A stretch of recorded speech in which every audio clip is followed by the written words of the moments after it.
Video में हम आपको केवल इम्पॉर्टेंट क्वेश्चन को बताएंगे और वैसे क्वेश्चन बताएंगे जो आने वाले एग्जाम के व्यू से बहुत अधिक इम्पॉर्टेंट होगा। आप मान करके चलिए कि यह सारे क्वेश्चन गेस क्वेश्चन होंगे जो आपके एग्जाम में पूछे जा सकते हैं। इसलिए आप पूरे वीडियो को ध्यान से देखिएगा, शुरू से लेकर के अंत तक देखिएगा ताकि आपसे एक भी क्वेश्चन मिस न हो जाए। और साथ ही साथ हम आपको बता दें कि आपके किताब में जैव प्रक्रम चैप्टर से संबंधित जितने सारे भी प्रश्न दिए हुए हैं तो पीछे के 2-3 वीडियो में हम आपको उन सारे प्रश्न का उत्तर हम आपको ऑलरेडी बता चुके हैं।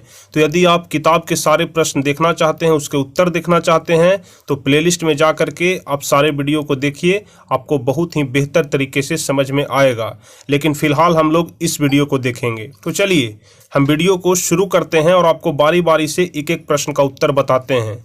तो आप सभी लोग इस वीडियो को लाइक कर दीजिए और जो भी स्टूडेंट इस चैनल पर नए हैं वह चैनल को सब्सक्राइब करके बेल आइकन दबा दीजिए ताकि आगे के भी सभी वीडियो का नोटिफिकेशन आप तक पहुंच सके। तो सबसे पहले हम लोग देखेंगे जीव विज्ञान के बारे में। चूंकि हम लोग जीव विज्ञान पढ़ रहे हैं इसलिए ज़रूरी है कि सबसे पहले हम लोग जीव विज्ञान के बारे में थोड़ा इंट्रोडक्शन जान ले कि जीव विज्ञान होता क्या है, जीव विज्ञान का जनक किसे कहा जाता है, जीव विज्ञान की उत्पत्ति कैसे हुई, इन सभी चीज़ों के बारे में हम लोग संक्षेप में यहाँ पर जान लेंगे। तो देखिए सबसे पहले हम आपको बताते हैं कि जीव विज्ञान होता क्या है, जीव विज्ञान का परिभाषा क्या है। तो हम लोग देखेंगे कि विज्ञान की वह शाखा जिसमें समस्त जीवधारियों का अध्ययन किया जाता है जीव विज्ञान कहलाता है। आप सभी लोग जानते होंगे कि जीव विज्ञान में सिर्फ और सिर्फ जीव जंतु और पेड़ पौधों के बारे में ही अध्ययन करना होता है। इसलिए हम लोग जीव विज्ञान का परिभाषा लिखेंगे कि विज्ञान की वह शाखा जिसमें समस्त जीवधारियों का अध्ययन किया जाता है जीव विज्ञान कहलाता है। अब देखिए अगला नंबर पॉइंट है कि जीव विज्ञान या फिर जंतु विज्ञान। जीव विज्ञान या जंतु विज्ञान का जनक अरस्तु को कहा जाता है। जनक कहने का मतलब होता है कि जीव विज्ञान का पिता और जंतु विज्ञान का पिता दोनों अरस्तु को ही कहा जाता है, ध्यान रखिएगा। उसके बाद अगला पॉइंट है कि बायोलॉजी ग्रीक भाषा के 2 शब्दों से बना है। बायोलॉजी जिसका मतलब होता है जीव विज्ञान, जीव विज्ञान का अंग्रेजी शब्द होता है बायोलॉजी। तो जो बायोलॉजी शब्द है यह ग्रीक भाषा के 2 शब्दों से मिलकर के बना है। अब कौन है वह 2 शब्द जिससे बायोलॉजी का निर्माण हुआ? तो पहला है बायोस और दूसरा होता है लोगोस।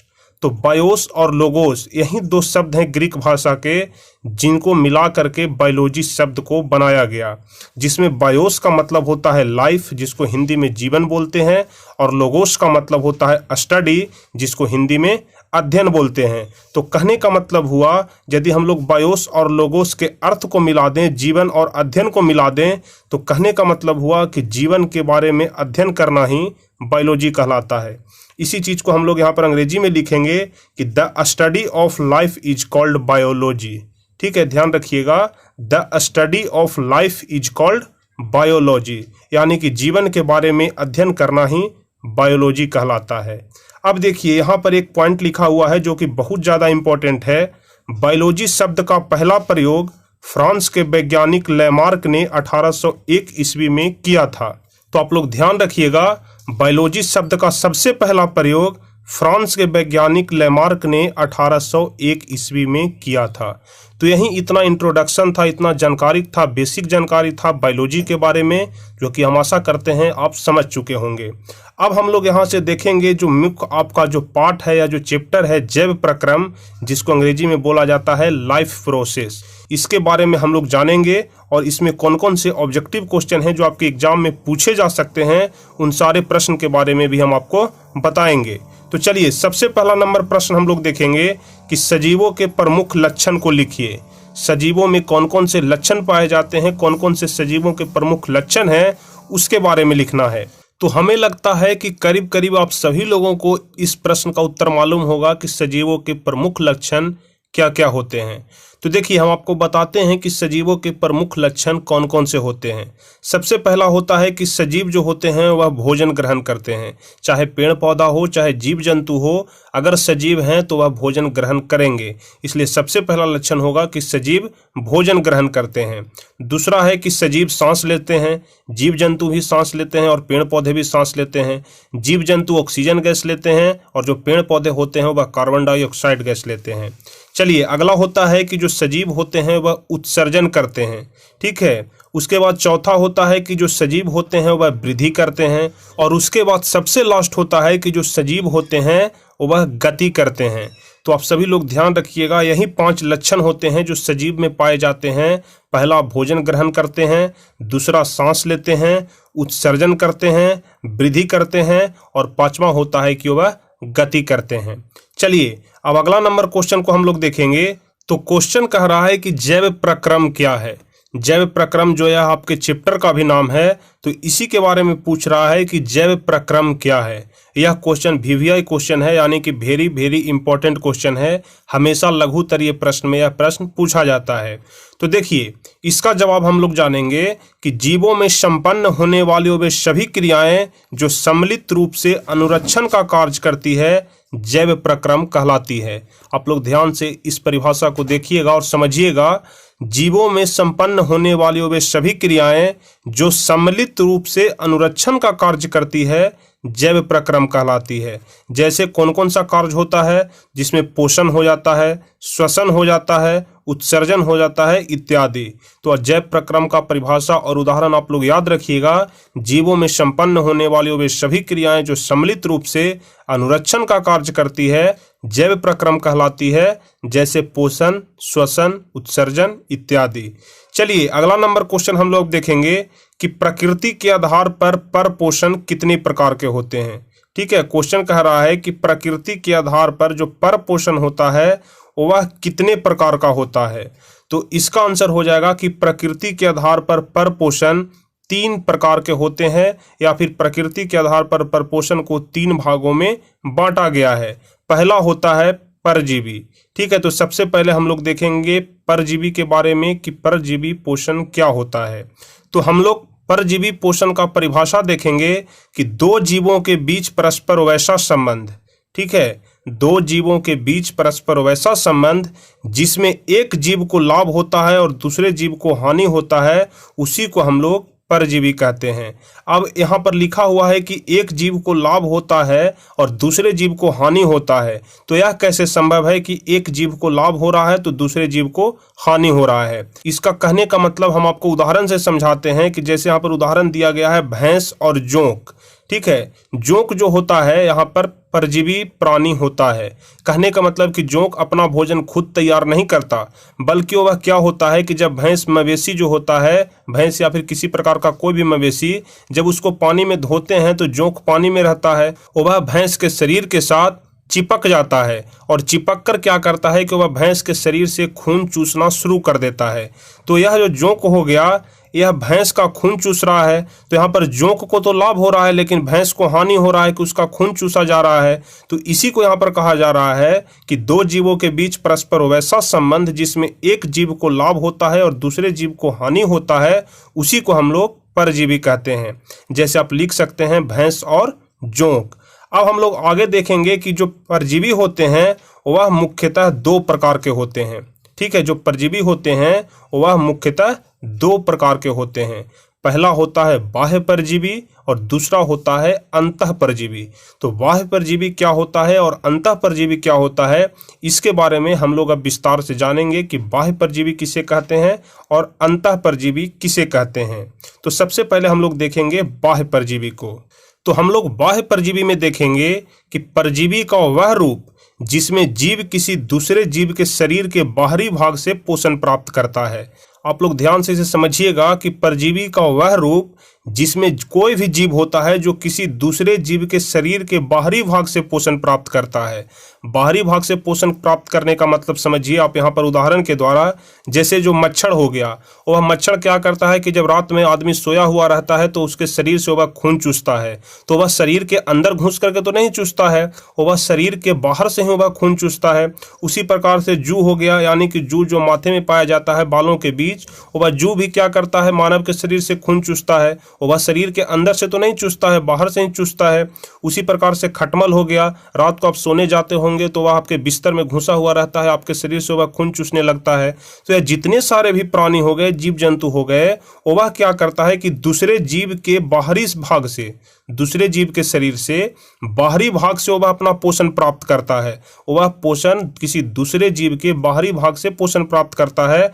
इसी को हम लोग बोलते हैं बाह्य परजीवी। नाम से ही आप लोग याद रखिएगा इसे, बाह्य परजीवी मतलब बाहरी परजीवी। ठीक है, जो बाहर से अपना पोषण प्राप्त करे उसे हम लोग बाह्य परजीवी कहते हैं। तो आप बाह्य परजीवी के बारे में अच्छे से समझ गए होंगे। इसका उदाहरण भी ध्यान रखिएगा, जू हो जाएगा, मक्खी हो जाएगा, मच्छर हो जाएगा, खटमल हो जाएगा इत्यादि। उसके बाद दूसरा नंबर हम आपको बताए कि एक बाह्य परजीवी होता है और दूसरा होता है अंतः परजीवी। तो बाह्य कहने का मतलब हुआ था कि बाहर से अपना पोषण प्राप्त करे, लेकिन अंतः परजीवी कहने का मतलब हो जाता है कि दूसरे जीव के, ठीक है, या फिर दूसरे जीव के शरीर के अंदर होकर के, अंदर घुस करके वह अपना पोषण प्राप्त करता है, उसको हम लोग बोलते हैं अंतः परजीवी।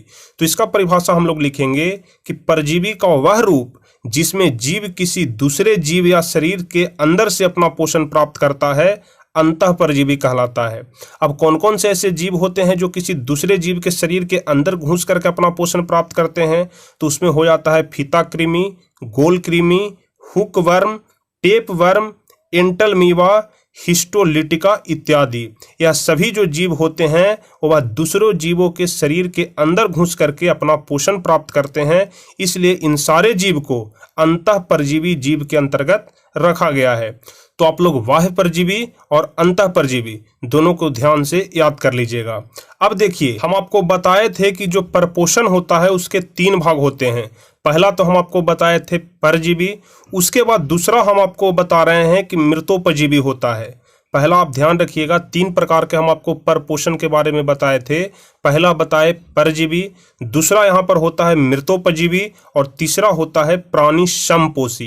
तो आप तीनों को ध्यान से याद रखिएगा, जिसमें सबसे पहले नंबर के बारे में हम आपको बता दिए कि यह 2 प्रकार के होता है, बाह्य परजीवी और अंतः परजीवी। दूसरा नंबर जो होता है उसका नाम है मृतोपजीवी। मृतोपजीवी नाम से ही आप इसका डिफिनेशन याद रख सकते हैं। मृतोपजीवी कहने का मतलब होता है कि पोषण का वह रूप जिसमें जीव अपना पोषण सड़े गले या फिर मरे हुए जीव जंतुओं से प्राप्त करते हैं, उसी को मृतोपजीवी कहा जाता है। ठीक है, मृतोपजीवी का आप लोग परिभाषा याद रखिएगा कि पोषण का वह रूप जिसमें कोई भी जीव अपना पोषण सड़े गले पदार्थों से या फिर मरे हुए जीव जंतुओं से प्राप्त करते हैं, उसी को हम लोग मृतोपजीवी कहते हैं। इसके अंतर्गत कौन कौन से जीव आते हैं? तो इसके अंतर्गत जीवाणु हो गया, विषाणु हो गया, प्रोटोजोआ हो गया इत्यादि। यही सब जो जीव आते हैं वह मृतोपजीवी के अंतर्गत आते हैं। उसके बाद सबसे लास्ट होता है प्राणी समपोषी, जिसमें मानव भी आता है। मानव भी एक प्रकार का प्राणी समपोषी जीव ही है। इसलिए प्राणी समपोषी का परिभाषा हम लोग देखेंगे कि पोषण का वह रूप जिसमें जीव अपना पोषण ठोस या द्रव पदार्थ के रूप में प्राप्त करता है। ठीक है, कोई भी प्राणी हो गया, यदि वह ठोस और द्रव के रूप में अपना पोषण प्राप्त कर रहा है तो वह प्राणी समपोषी कहा जाता है। ठीक है, इसके अंतर्गत आ जाते हैं मानव और मेढक इत्यादि। तो मानव और मेढक के बारे में अगर पूछा जाए कि वह किस प्रकार का प्राणी है, तो आपको बताना है कि वह प्राणी समपोषी है। चलिए, हम आशा करते हैं कि आप इसके बारे में अच्छी तरह से समझ गए होंगे। अब इसके आगे हम लोग देखेंगे कि प्रकाश संश्लेषण क्या है। यहाँ से आपको हम प्रकाश संश्लेषण के बारे में बताएंगे। अभी तक आप मानव के बारे में और जीव जंतु के बारे में पढ़ रहे थे, लेकिन यहाँ से अब आपको पेड़ पौधों के बारे में पढ़ना है। तो बात करें यदि हम प्रकाश संश्लेषण की, तो सबसे पहले हम आपको बता दें कि जो प्रकाश संश्लेषण क्रिया होती है, इसका उपयोग पेड़ पौधे भोजन बनाने के लिए करते हैं। आप लोग ध्यान रखिएगा, पेड़ पौधे भोजन बनाने के लिए प्रकाश संश्लेषण का उपयोग करते हैं। लेकिन एक बात और इसमें है कि प्रकाश संश्लेषण की जो क्रिया है वह तभी होगी जब सूर्य का प्रकाश उपस्थित रहेगा। बिना सूर्य के प्रकाश संश्लेषण की क्रिया नहीं हो सकती है। इसलिए प्रकाश संश्लेषण क्रिया के लिए सूर्य का प्रकाश बहुत अधिक जरूरी है।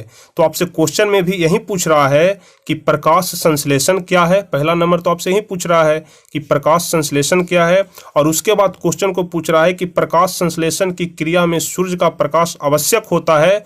इस बात को आपको प्रमाणित करना है। तो इसमें 2 क्वेश्चन दिए गए हैं, जिसे हम लोग एक प्रयोग के माध्यम से सिद्ध करेंगे। तो देखिए, सबसे पहले हम लोग देखेंगे कि प्रकाश संश्लेषण होता क्या है। तो यहाँ पर लिखा हुआ है कि प्रकाश संश्लेषण एक जटिल जैव प्रक्रम होती है। जो प्रकाश संश्लेषण होता है वह एक प्रकार का जटिल जैव प्रक्रम होता है, जिसमें सभी हरे पेड़ पौधे सूर्य के प्रकाश के उपस्थिति में अपना भोजन तैयार करती है। अभी अभी हम आपको बताए कि प्रकाश संश्लेषण की क्रिया तभी हो सकती है जब सूर्य का प्रकाश उपस्थित रहे, यानी कि सनलाइट उपस्थित रहे, तभी प्रकाश संश्लेषण की प्रक्रिया हो सकती है, तभी पेड़ पौधे अपना भोजन बना सकते हैं। अन्यथा बिना सूर्य के प्रकाश संश्लेषण की क्रिया नहीं होगी, और जब प्रकाश संश्लेषण की क्रिया नहीं होगी तो हरे पेड़ पौधे अपना भोजन नहीं बना सकते हैं। तो हम लोग लिखेंगे कि प्रकाश संश्लेषण वह जटिल प्रक्रिया है जिसमें सभी हरे पेड़ पौधे सूर्य के प्रकाश के उपस्थिति में अपना भोजन बनाती है, जिसे प्रकाश संश्लेषण कहा जाता है। इसमें पौधों के द्वारा प्रकाश ऊर्जा को रासायनिक ऊर्जा में बदला जाता है। देखिए, बहुत बड़ी बात है कि प्रकाश संश्लेषण क्रिया में क्या होता है कि प्रकाश ऊर्जा को, क्योंकि सूर्य का प्रकाश वह लेता है, तो सूर्य के प्रकाश हो गया तो वह प्रकाश ऊर्जा हो गया। तो क्या होता है प्रकाश संश्लेषण प्रक्रिया में कि जो पेड़ पौधे होते हैं वह प्रकाश ऊर्जा को रासायनिक ऊर्जा में बदल देते हैं, यानी कि प्रकाश संश्लेषण प्रक्रिया में प्रकाश ऊर्जा को रासायनिक ऊर्जा में बदला जाता है। एवं प्रकाश संश्लेषण की सभी क्रियाएं हरित लवक में संपन्न होती है। ऑब्जेक्टिव क्वेश्चन में आपसे यह भी पूछ सकता है कि जो प्रकाश संश्लेषण की क्रियाएं होती है वह कहाँ संपन्न होती है, तो आपको बताना पड़ेगा कि जो प्रकाश संश्लेषण की क्रियाएं होती है वह हरित लवक में संपन्न होती है, जिसमें वसा हो जाता है, प्रोटीन हो जाता है, कार्बोहाइड्रेट हो जाता है, क्लोरोफिल हो जाता है इत्यादि, इसमें सभी कुछ पाया जाता है। तो आप लोग याद रखिएगा कि प्रकाश संश्लेषण की क्रियाएं हरित लवक में संपन्न होती है, जिसमें क्या पाया जाता है हरित लवक में, तो हरित लवक में वसा, प्रोटीन, कार्बोहाइड्रेट, क्लोरोफिल इत्यादि पाया जाता है। अब देखिए, एक बहुत ही ज़्यादा इंपॉर्टेंट रासायनिक सूत्र होता है प्रकाश संश्लेषण का, जो बहुत महत्वपूर्ण भी होता है, इसलिए आप इसे ध्यान से याद रख लीजिएगा कि प्रकाश संश्लेषण का रासायनिक सूत्र क्या होता है। इसी सूत्र के द्वारा जो होता है वह पेड़ पौधे अपना भोजन बनाते हैं। अब ये मत समझ लीजिएगा कि इस सूत्र का प्रयोग करते हैं उसके बाद भोजन बनता है। इसमें आपको सिर्फ इतना बताया गया है कि किस प्रकार से कैसे अभिक्रिया होती है कि पेड़ पौधे अपना भोजन बनाते हैं। तो देखिए, आपको रासायनिक सूत्र इस तरह से दिया रहेगा कि 6CO2 + 12H2O, ठीक है, 6CO2 + 12H2O, लेकिन दोनों मिल करके अभिक्रिया तभी करेगा जब सनलाइट और क्लोरोफिल दोनों उपस्थित रहेगा। बिना सनलाइट और बिना क्लोरोफिल का हम आपको बताएं कि प्रकाश संश्लेषण की प्रक्रिया नहीं हो सकती है। इसलिए 6CO2 + 12H2O और साथ में सनलाइट और क्लोरोफिल रहना चाहिए, तभी अभिक्रिया होगा। तो बनाएगा C6H12O6 + 6O2 + 6H2O। यह प्रकाश संश्लेषण यानी कि जो पेड़ पौधे अपना भोजन बनाते हैं उसका यह रासायनिक सूत्र होता है, जो कि हमेशा एग्जाम में पूछा जाता है और यह एग्जाम के दृष्टिकोण से बहुत अधिक इंपॉर्टेंट भी होता है। अब देखिए, आपका पहला नंबर क्वेश्चन तो हो गया, जिसमें आपसे पूछ रहा था कि प्रकाश संश्लेषण की प्रक्रिया क्या होती है। अब दूसरा क्वेश्चन उसी में पूछ रहा था कि आपको यह प्रमाणित करना है कि प्रकाश संश्लेषण प्रक्रिया के लिए सूर्य के प्रकाश की आवश्यकता होती है। तो यहाँ से हम लोग एक प्रयोग के माध्यम से इस बात को प्रमाणित करेंगे, सिद्ध करेंगे कि प्रकाश संश्लेषण में सूर्य के प्रकाश की आवश्यकता होती है। तो इस प्रयोग को प्रमाणित करने के लिए हमें सबसे पहले सामग्री की जरूरत पड़ेगी, और वह सामग्री हो गया सूर्य का प्रकाश, दूसरा हो गया क्लोरोफिल, उसके बाद खनिज लवण और CO2 गैस। यह तो आपका आवश्यक कच्चा सामग्री में हो गया। चलिए, इसके बाद हम लोग देखेंगे, आप लोग ध्यान से इसे समझिएगा कि किस प्रकार से हम लोग इसे सिद्ध करेंगे।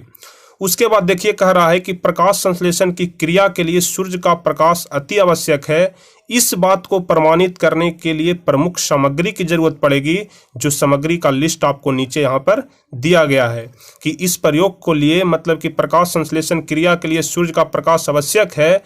इस प्रयोग को सिद्ध करने के लिए हमें कौन कौन सी सामग्री की जरूरत पड़ेगी। तो सबसे पहला नंबर की आपको जो जरूरत पड़ेगी वह है गमला में लगा हुआ एक स्वच्छ पौधा। गमला में लगा हुआ एक स्वच्छ पौधा आपको लेना है। उसके बाद आपको एक काला कागज लेना है और एक क्लिप लेना है, जिसकी सहायता से हम काले कागज को उसके ऊपर रखकर साट सकें। उसके बाद आपको एक स्पिरिट लैंप लेना है और माचिस लेना है। स्पिरिट लैंप का काम होता है कि आग जलाना, जिसको कि बर्नर भी बोलते हैं। तो आपको एक स्पिरिट लैंप लेना है और माचिस लेना है। उसके बाद आपको एक बीकर लेना है और उसके बाद सबसे लास्ट में आपको एल्कोहल लेना है और आयोडीन का घोल लेना है। इतना सामान आपको लेना पड़ेगा, इतना सामान आपके पास रहना चाहिए, तभी आप इस प्रयोग को सिद्ध कर सकते हैं। तो सबसे पहले आपको एक पौधा, उसके बाद एक काला कागज, आपके पास एक बर्नर जिसको स्पिरिट लैंप बोलते हैं वह रहना चाहिए, उसके बाद एक बीकर और अल्कोहल और आयोडीन का घोल। चलिए अब इन सभी चीज़ों की सहायता से हम लोग किस प्रकार से इस प्रयोग को सिद्ध करेंगे हम लोग देखेंगे आगे यहाँ पर से। तो सबसे पहले हम लोग विधि देखेंगे कि किस प्रकार से हम लोग इस प्रयोग को सिद्ध कर सकते हैं। तो देखिए, हम आपको बताए थे कि गमले में लगा हुआ एक पौधा लेना है। तो उस पौधे को क्या करना है कि गमले में लगे हुए पौधों को 2-3 दिन के लिए अंधेरे कमरे में रख देंगे, ताकि जो उसकी पत्ती है वह स्टार्च रहित हो जाए। उसकी जो पत्ती है उससे स्टार्च गायब हो जाए, क्योंकि इस प्रयोग को सिद्ध करने के लिए आपको पत्ती से स्टार्च को गायब करना पड़ेगा। और स्टार्च गायब कैसे होगा, इसके लिए आपको पौधों को 2-3 दिन के लिए अंधेरे कमरे में रख देंगे, जहां पर कि सूर्य का प्रकाश नहीं पहुंच सके। उसके बाद दूसरा नंबर है कि पत्ती को काला कागज से की सहायता से ढक देंगे। काला कागज के बारे में हम आपको बताए थे कि आपको एक काला कागज लेना पड़ेगा। काले कागज की सहायता से हम लोग पत्ती को ढक देंगे, ताकि उस पत्ती पर थोड़ा सा भी रोशनी न जा पाए। तो आपको 2 प्रोसेस तो यहाँ पर हो गया। 2-3 दिन के लिए पौधे को अंधेरे कमरे में रखेंगे और उसकी पत्ती को हम लोग काले कागज से ढक देंगे। इसके बाद आपको क्या करना है कि इसके बाद गमला में लगा पौधे को 3-4 घंटा के लिए धूप में छोड़ देंगे। ठीक है, गमले में लगे हुए पौधे को 3-4 घंटा के लिए धूप में छोड़ देंगे। जो गमला आप 3-4 दिन के लिए अंधेरे में रखे थे और काले कागज से ढक दिए थे, उसी पौधे को निकाल करके आपको अब धूप में रख देना है। लेकिन ध्यान रखना है कि जो काला कागज आप उस पर लगाए हैं, उस काले कागज को हटाना नहीं है। उस काले कागज के साथ में ही मतलब ढका हुआ रहना चाहिए और आप उसे अब धूप में रख देंगे। कितनी देर के लिए? तो 3-4 घंटे के लिए। उसके बाद आपका जो प्रोसेस होगा, 4 घंटे में धूप में रखने के बाद आप पत्ती को तोड़कर जल से भरा बीकर में डाल लेंगे। एक बीकर लेंगे जिसमें जल भर लेंगे और उस पत्ती को तोड़ करके उस जल वाले बीकर में हम लोग पत्ती को डाल देंगे और डालकर क्या करेंगे, उसमें अल्कोहल मिला देंगे। आपको हम बताए थे कि अल्कोहल और आयोडीन का घोल लेंगे।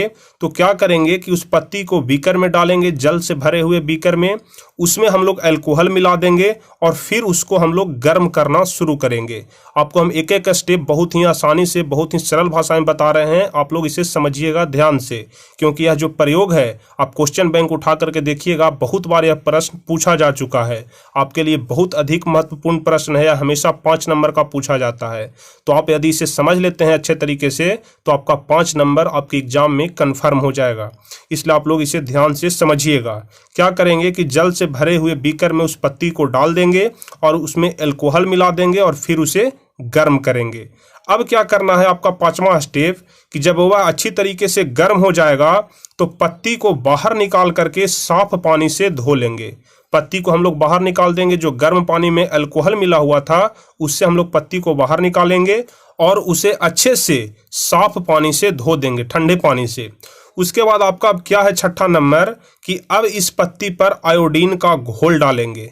और जब हम लोग आयोडीन का घोल उस पत्ती के ऊपर डालेंगे तो हम लोग क्या पाएंगे, जो देखिए, तो जैसे ही हम उस पर आयोडीन का घोल डालते हैं तो हम लोग पाते हैं कि जो भाग ढका हुआ था, यानी कि काले कागज से जो भाग ढका हुआ था वह काला नीला न होकर सफ़ेद ही रह गया।